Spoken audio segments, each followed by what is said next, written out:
Hi, I'm Varín Ayayla, and I'm an actor who lives in New York City. I went to all my schooling before college in Puerto Rico, so most of our classes were in Spanish, but English class was in English.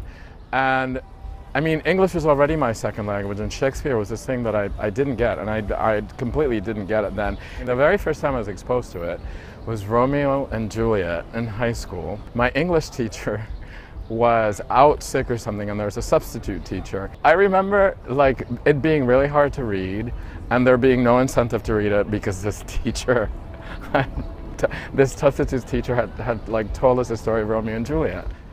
And then I started really loving it. And I can't remember how many times I've seen Romeo and Juliet.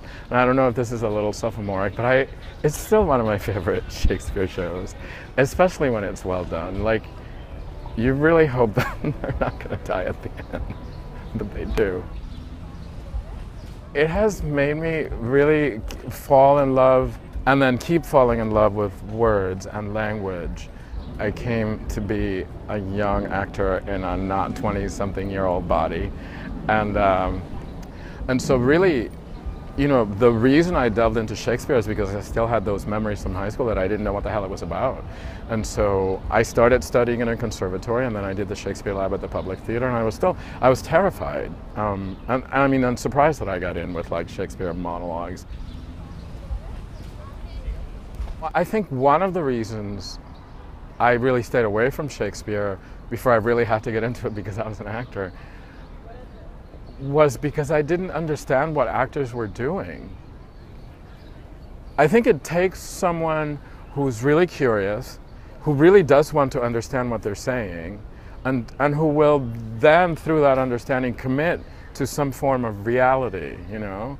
And I think it's really important for an audience to understand what's going on.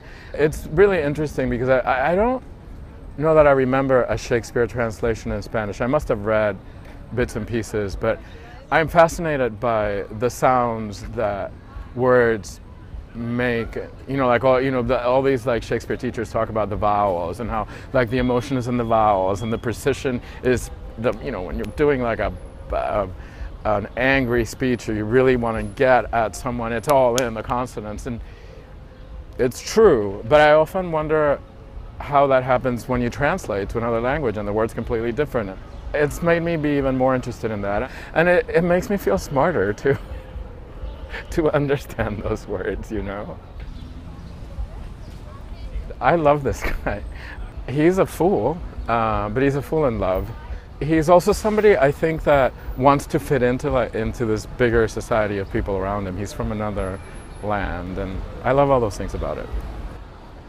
I do affect the very ground, which is bass, where her shoe, which is baser, guided by her foot, which is basest, doth tread.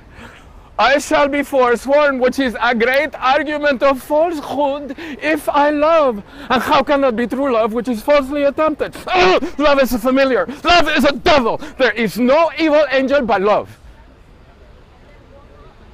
And yet, was Samson so tempted?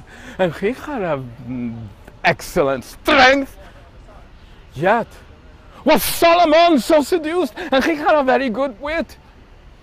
Cupid's butt shaft is too hard for Hercules' club, and therefore too much odds for a Spaniard's rapier.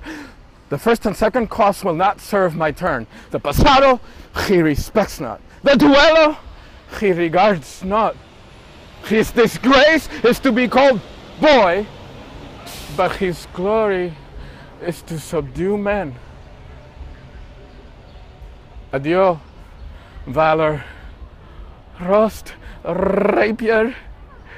Be still, drum, for your manager is in love. Yay! He loveth. Assist me, some extemporal god of rhyme, for I am sure I shall turn sonnet. Device wit, write pen, for I am for whole volumes in folio.